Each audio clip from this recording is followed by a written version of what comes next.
Magandang hapon, Pilipinas. Live mula rito sa Pag-asa DOST, narito na po ang latest sa lagay ng ating panahon. Mga kababayan, magandang balita nga po dahil ngayong araw ay wala pong anumang sama ng panahon na namamataan sa loob ng Philippine Area of Responsibility at ang weather system lamang po na umiiral sa atin ay ang southwest monsoon o hanging habagat at particular nga po mararamdaman yan dito nga po yan sa Hilagang Luzon. So for today, asahan po natin ang occasional rains dito po sa Ilocos, ganun din sa Batanes at Calayan Group of Islands. Samantala dito po sa atin sa Metro Manila, ganun din sa natitirang bahagi ng ating bansa, wala po tayong dapat alalahanin dahil magiging maaliwalas ang lagay ng ating panahon. Samantala, patuloy pa rin ang pagbabantay na ginagawa natin sa cloud clusters na nasa labas ng ating Philippine Area of Responsibility. Ito nga po yun, no?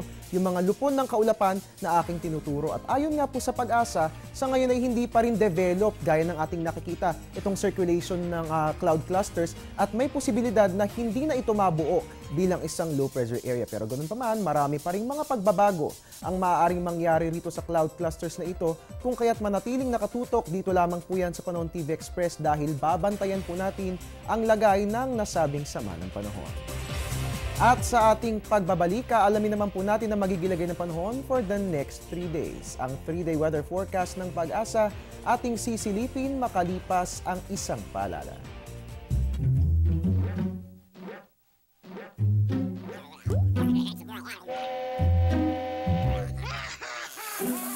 Worried kung nasaan ang package mo? Sa Air 21, worry-free! May real-time SMS updates kaya alam mong status ng padala mo every step of the way. Why worry? Pwede namang worry-free. Sa Air 21, sagot ko, padala mo.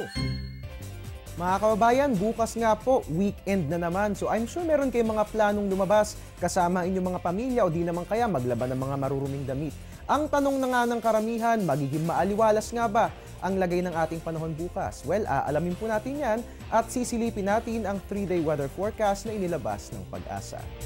Hinahin po natin ang lagay ng panahon sa Baguio. Good news po dahil simula po bukas hanggang sa Lunes magiging maganda ang lagay ng ating panahon. Dito po sa atin sa Metro Manila, magandang balita po para sa mga nanay na maglalaba dahil bukas nga po magiging maganda ang ating panahon at kahit hanggang Lunes nyo ubusin yung inyong mga labada, pwede po yan dahil fair weather ang ating may experience. Para naman po sa mga magbabakasyon sa Metro Cebu, magandang balita din po dahil magiging maganda ang lagay ng ating panahon simula po yan bukas hanggang sa araw ng Lunes. At para po sa Mindanao, magandang balita rin po ang hatid namin sa inyo dahil sa Metro Davao at ganun din po sa Zamboanga, magiging maganda ang lagay ng ating panahon simula po yan bukas at magpapatuloy po yan hanggang sa araw ng Lunes. At yan nga po ang 3-day weather forecast na inilabas ng ating Weather Bureau.